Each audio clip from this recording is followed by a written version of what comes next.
Hello, this is Amiki Mommy from Stories and More.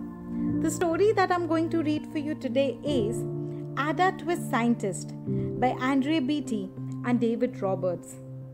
Ada Mary, said not a word till the day she turned 3. She bounced in her crib and looked all around, observing the world but not making a sound. She learned how to climb and made her big break with the trail of chows left in her wake. She ran through the day, chasing each sound and sight, and didn't slow down till she conked out at night. Her parents were frazzled but tried not to freak as Ada grew bigger and still did not speak. Clearly, young Ada, with lots in her head, would have something to say when it ought to be said. That's just what happening when Ada turned 3. She tore through the house on a fact-finding spree and climbed up the clock just as high as she could.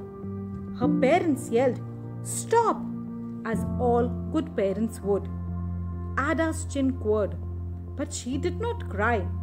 She took a deep breath and she simply asked, "Why? Why does it tick? And why does it talk? Why don't we call it a granddaughter clock? Why are there pointy things stuck to a rose? Why are there hairs up inside of your nose?" She started with why and then what, how, and when. By bedtime, she came back to why once again. She drifted to sleep as her dazed parents smiled at the curious thoughts of their curious child who wanted to know what the world was about. They kissed her and whispered, "You'll figure it out." Her parents kept up with their high-flying kid, whose questions and chows both grew as she did. Even Miss Greer found her hands were quite full when young Ada's chows wreaked havoc at school. But this much was clear about Miss Ada Twist. She had all the traits of a great scientist.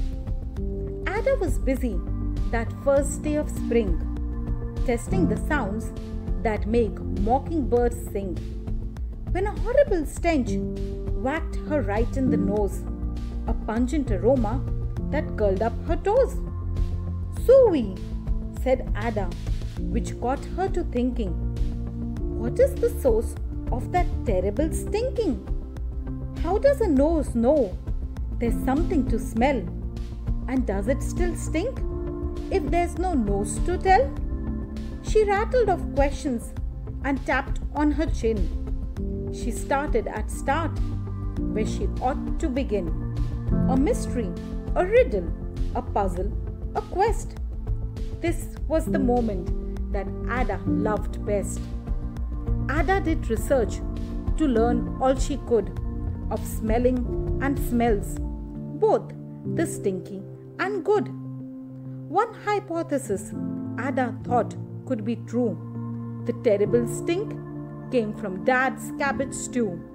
She tested and tested, but soon Ada knew it was time to come up with hypothesis 2. Then Zoe, the sting struck again, just like that. Hypothesis 2. It's caused by the cat. The cat couldn't make such a stink on its own. It needed perfume and some fancy cologne. So young Ada tested. The test was a flop. She started again, but her parents yelled, "Stop! Ada Mary, to the thinking chair. Now, by the time we count 3. "Enough," said her mother. "That's it," said her dad.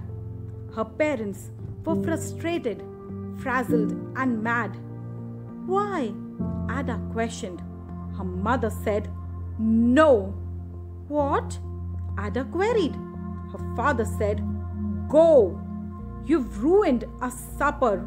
You've made the cat stink." Enough with your questions. Now sit there and think. She looked at her parents. Her heart turned to gold. Poor Ada Twist didn't know what to do. She sat all alone by herself in the hall, and Ada once more could say nothing at all.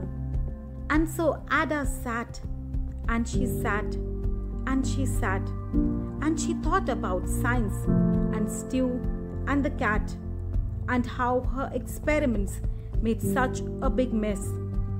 Does it have to be so? Is that part of success?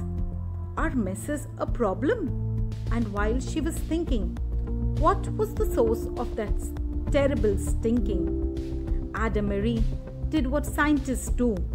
She asked a small question, and then she asked two, and each of those led her to 3 questions more.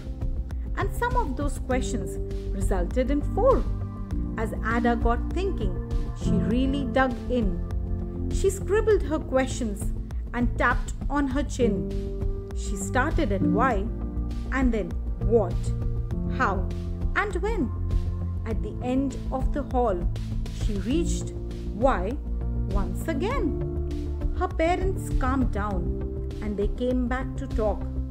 They looked at the hallway and just had to go. No patch of bare paint could be seen on the wall. The thinking chair now was the great thinking hall. They watched their young daughter and sighed as they did. What would they do with this curious kid who wanted to know what the world was about? They smiled and whispered, "We'll figure it out." And that's what they did, because that's what you do when your kid has a passion and heart that is true. They remade their world. Now they are all in the act of helping young Ada sort fiction from fact. She asked a lot of questions. How could she resist? It's all in the heart of a young scientist. And as for that smell, what can Ada Twist do? But learn all she can with her friends in grade 2. Will they discover the stink that curled toes? Well, that is the question. And someday, who knows? So that's the end of today's story. I hope you all enjoyed this story as much as I did. See you all with a new story. Bye-bye.